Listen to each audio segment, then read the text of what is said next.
Hello, good afternoon again, and thank you for joining us here today for our latest conversation on the property tax ballot question. I'm Sonia Lindell, Director of Communications and Marketing at Florida Policy Institute. We are an independent, nonpartisan, and nonprofit organization dedicated to advancing state policies and budgets that improve economic mobility and the quality of life for all Floridians. Before we get into our main program, a few quick notes. You can ask questions using the Q&A function on Zoom. However, we will be waiting until all of our speakers have provided remarks before getting into the question and answer session at the end. As usual, we are recording this session and all attendees will be getting a link to that later this afternoon. I would also encourage everyone to visit our website, floridapolicy.org. A few weeks ago, we published a summary of Amendment 3, the property tax ballot question, and there is a lot of good information in that. Now I'd like to introduce Holly Bullard, our Chief Strategy and Development Officer. Thanks, Sonia. Hi, everyone. I'm Holly Bullard. I'm with Florida Policy Institute, and so thrilled to have everyone again today for our Policy Matters Chat series that we will be holding every other week until the election around this amendment, Amendment 3, which is a tremendously large cut on property taxes and will have a tremendously impactful change around what our local communities look like in Florida if this were to pass, and something that everyone in Florida really needs to be educated about in terms of our communities and what it means for the things that you care about and the services that will impact you and your family, as well as the different tax shifts and costs that we will see and how things kind of move around on the revenue side and the taxation side. And that's where Florida Policy Institute seeks to kind of join in here. I want to introduce a couple of our co-panelists. Today, we're basically going to have a conversation that's an update over the last couple weeks around what's going on with this amendment and how are we, looking at this through the lens of both policy and some politics in Florida and back and forth. Just really interesting stuff happening the last couple weeks and really interested to dive in today with our co-panelists. First and foremost, and I'll introduce really quick, Dr. Esteban Santis is research director at Florida Policy Institute and has a lot of background, has been just really invested and engaged on this amendment and property taxes overall for the state of Florida. Esteban has been writing research and engaged with this for more than like 18 months now, ever since the governor vetoed an original research project or a study on the impact of property tax elimination.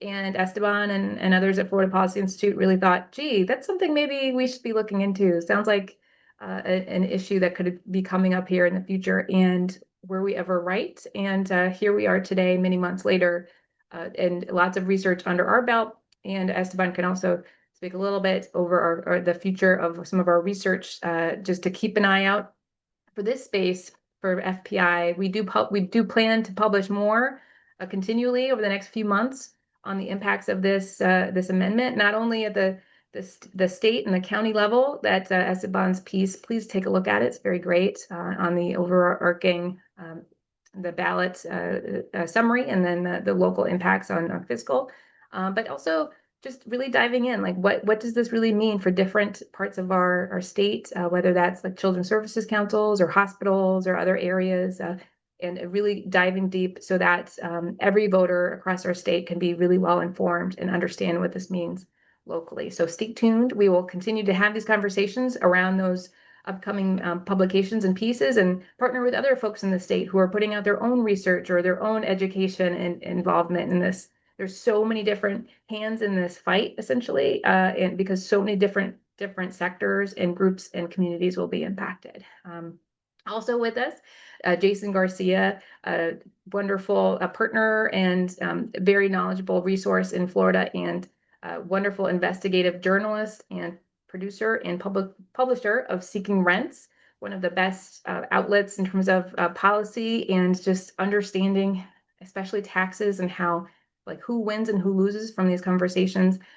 Jason is one of the best voices in Florida for that. And so we're so thrilled to have Jason with us today to have this conversation. So I wanted to start off with Esteban, and I know that a lot of folks on the call today were on our previous, or maybe in a previous call, but Esteban was going to kind of regroup, like, what is this amendment? What are some highlights from the summary? And what should folks know just off from the top if they haven't been engaged yet?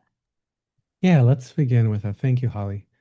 I know that we have posted in the chat a link to the bill analysis, and that bill analysis will give you a little more detail of just the recap that I'm giving everyone right now. I think top lines, we would like to know how much is this going to cost the state. The Revenue Estimating Conference, basically state economist, they've agreed that if you're a local government, you should, like across Florida on aggregate, you should be planning for a $12 billion recurring impact. That's $12 billion, not, and we're going to talk about the provisions very quick, the parts of the bill, but something to keep in mind.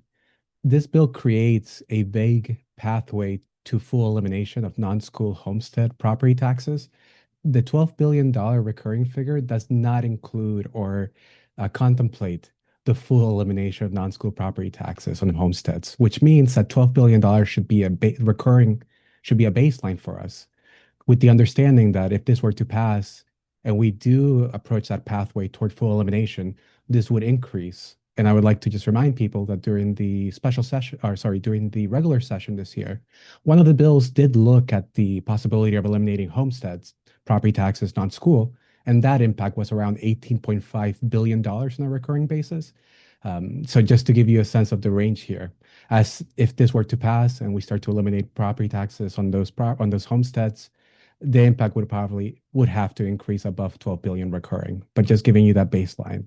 And then other things to know, I think there's four main parts when when voters or individuals look at the ballot language that you have to kind of think about. The first one, I think, gets a lot of publicity. It's this one around the elimination. And what it is, it's basically increasing homesteads, the homestead exemption at the state level. The language mentions 250,000.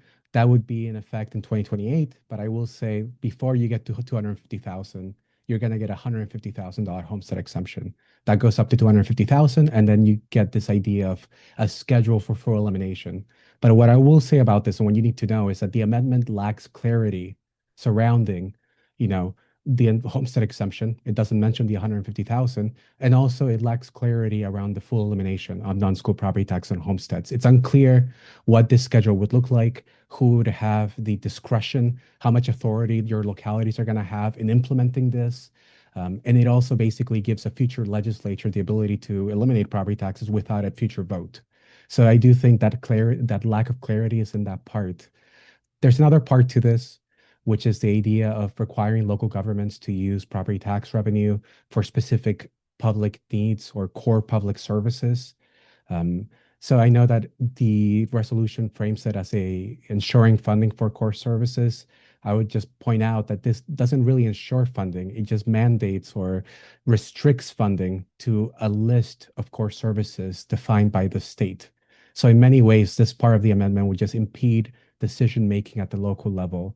And in many ways, it's also going to put funding at risk because localities are going to have to decide which services they're going to have to finance while other ones don't. So something else to kind of highlight here is that when you get to the local level, the main expenditure, the main service is going to be public safety.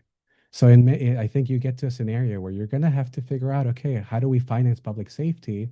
And does that mean I'm going to have to cut things like libraries, community parks? But the other aspect would be kind of the cost shift or the idea that, okay, well, maybe we can raise revenue elsewhere, which gets to the third part of the amendment, which is this idea of protecting small businesses by limiting future property tax assessments on all businesses. And I think there's a lack of clarity there because one, it kind of acknowledges that the tax will shift, that if you can't tax primary residences, what we call homesteads, you could still tax non-homesteaded properties, which includes commercial property. To kind of mitigate that, the proposal decides to cut how much non-homesteaded assessments can increase from year to year. So what you need to know there is that cuts it in half, that we're basically saying that if you're a commercial property, if you're non-homesteaded, your assessments are only going to increase from half from year to year, by half from year to year. Um, this is a benefit to all businesses, including very large businesses. If you have the more property you have, the more of a benefit you're going to get. So if we're talking about protecting small businesses, you're not really protecting small businesses because you're giving a lot of benefit to your larger corporations. And at the same time, if we're acknowledging that the tax is going to shift, then we have to ask the follow-up question. What happens when the small businesses have to pay more? What happens when landlords have to pay more? What happens when these properties have a higher tax burden? They're going to shift it. They're going to shift it, if they can, to your renters. They're going to shift it to your consumers. And if you're a small business and you can't shift, you're going to have to pay that. So I think it very much does the opposite of protecting small businesses. That's something we have to remember. And then the last part is that there's this idea of creating a way to benefit Florida residents versus individuals who move here after the amendment passes or after we implement it. So they're creating a system, or I say the language, the bill creates a system where if you have a homestead property before the end of this year, you get the benefits of, the 150,000, 250,000, and then the pathway to elimination. But if you get a homestead after January 1st of 2027, you would still have to pay 5 years under the current system before you get any benefit. Now, this is an issue because you're creating a two-tier taxation system that basically discriminates on when you moved or when you purchased your property in Florida. And I think one of the issues that people are not talking about now is if you're a renter in Florida, you are a resident. You have your driver's license, you vote here, you get mail here, you pay your utilities. By all intents and purposes, you're a resident of the state. It is unclear in the language of the bill, it's unclear from our reading, when if you were to read, our bill summary, if you're renting in this state and you're living in this state, if you don't have a home and you purchase a home next year, you would still have to pay taxes under the old system for 5 years. Um, and I would just like to point out to people that if you're renting in this state, you're paying property taxes because the landlord is going to shift some of that property tax. It's going to depend on where you are and like the market, but you are going to be paying some of that property tax. And yet you're not getting any of the benefits because you don't own a home. So those are some of the big takeaways. And I do want to highlight like two other policy things that are important here. We were waiting for the governor to sign the budget. He has signed the budget. We're officially in the new fiscal year. And the governor has, he passed his veto message. So now we have that. Um, I think it's going to be an interesting moment moving forward now that the governor does not have the veto authority, now that we have the budget, to see who will speak out, whether in support or in opposition to the amendment. And then the last thing I'll say is, and we don't have to go into too much of a discussion of this at the moment, but November is going to be a big milestone. But remember that in 2027, the Taxation and Budget Reform Commission, a commission that meets every 20 years, it's set to assemble. They're going to call them together in 2027, and they're going to have 2 years to bring constitutional changes directly in front of voters in 2028. So that also means that whatever happens in November, there's going to be a follow-up discussion in 2027 as the commission starts to look at changes to the Constitution to bring to voters. So I just wanted to kind of bring those things into the conversation. And I encourage you all to just look at the read through the bill summary. And if you have any questions, send them to me. And also, I think we discussed it more in depth in our last policy talk. So I think that recording is also out there. Yeah. Thanks, Esteban. So Jason, I was really impressed and around the long piece that you wrote that was really in depth around the overview, and I think you were one of the first folks who pointed out some of the local county REC numbers, that are just eye-popping. I was wondering, Esteban mentioned 12 billion, but even in your piece, first, could you kind of give a little bit of context for folks around like what does that mean? Because 12 billion could be 12 million or 12 trillion, and folks don't really understand that. But like conceptually, what does that mean? And that from your perspective, from your piece and researching this.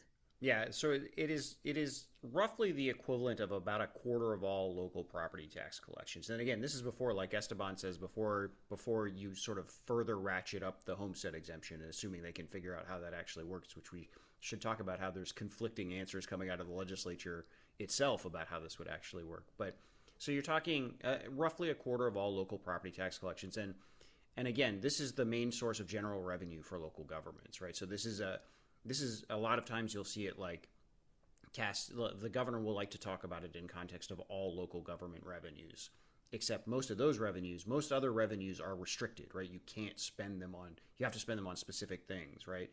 Property taxes are your general revenue, and that's where the hit will be felt, right? Like that's your discretionary spending.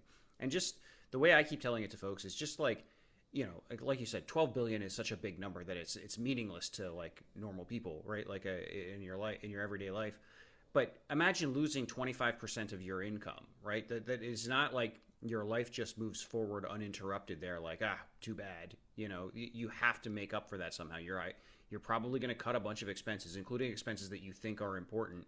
You're probably also going to have to go looking for new revenue, right? Maybe you're going to start driving for Uber. Maybe you're going to deliver for DoorDash, right? That's the equivalent of local governments, to Esteban's point of tax shifting. They're going to have to go looking for new sources of revenue. That means raising other taxes and fees. It means levying new taxes and fees. It also means, by the way, raising property tax rates, right? So even the straight ahead savings on the property tax front will be lower than sort of the advertised amount, because invariably every local government is going to have to raise their property tax rates at a certain amount just to pull back a piece of that, right? Because you're not going to. The other thing I'll point out is to put this idea of losing 25% of your essentially general revenue in context. Folks here, I'm sure, remember that last year the Florida legislature had a big budget fight over a proposal out of the state house to cut the statewide sales tax by 3/4 of a point. Right, this was taking it from 6% to 5.25%, and sort of similar adjustments were other places. That would have reduced, if memory serves, state general revenue by like 10%. Right.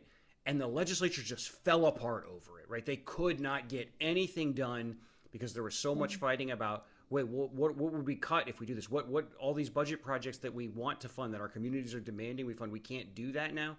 This is how a 60-day legislative session becomes a 105-day legislative session, and they concluded that by just not doing it, right? So, which is not an option if voters put this into the Constitution. So, it's a big number, but there are many ways to sort of understand just how big the impact will be. Yeah. What's really struck you over the last, week or so, or what's something that you've been looking out for? Esteban mentioned the budget signing. A lot of people have been looking to that with our governor, sort of the last big, Right. thing hanging over folks' head with this current governor. What are some things that have caught your attention or that you're looking for? Yeah, it was really interesting to see the governor almost start to distance himself from the proposal in a way that we have not seen before. He said that he will not personally lead a campaign to pass this amendment. I'm not 100% convinced I believe that. Even if that's could be playing possum, could be legit, could be looking at numbers and thinking like, this is going to be a closer call than we expected. It could also be, maybe he thinks that way now, but this is constantly going to be referred to as Ron DeSantis's property tax proposal, right? So whether or not he gets involved, people are going to look at it as a referendum on him. So, we'll see what happens, but it was very interesting how sort of aggressively and intentionally he pushed back at this idea that he might do the same thing he did in 2024 when he essentially took $40 million of public money and turned it into ads against the abortion and marijuana ballot measures. So, I think folks have been widely concerned that the same sort of thing might happen on behalf of this amendment, but he at least tried to throw water onto that idea. Now, that said, what we know from the 2024 amendments is when they really started moving money around at the state level in very late August, early September. So, there is some time before we can actually see if he really is going to stay hands off on this. But it does suggest that he's a little worried that maybe this isn't the sure thing he initially thought it was. Yeah. It's really, Esteban, I think about the statement of the governor and saying that it isn't the same piece that he wanted. And we all know that, of course, they took out the school levies. Not to say that this won't impact schools, right? Because school communities and children and families rely on so many of these services. From a wraparound, there's so many different ways that kids rely on all of these other services in addition to our school levies. But he mentioned some of these other things, And it kind of reminds me of this, like the pre and post, right? His proposal and then what the legislature put forth, and a little bit of like poking holes in what in terms of what Jason was saying, the idea that this would be funded fully or backstopped, or and now saying that it's not his proposal.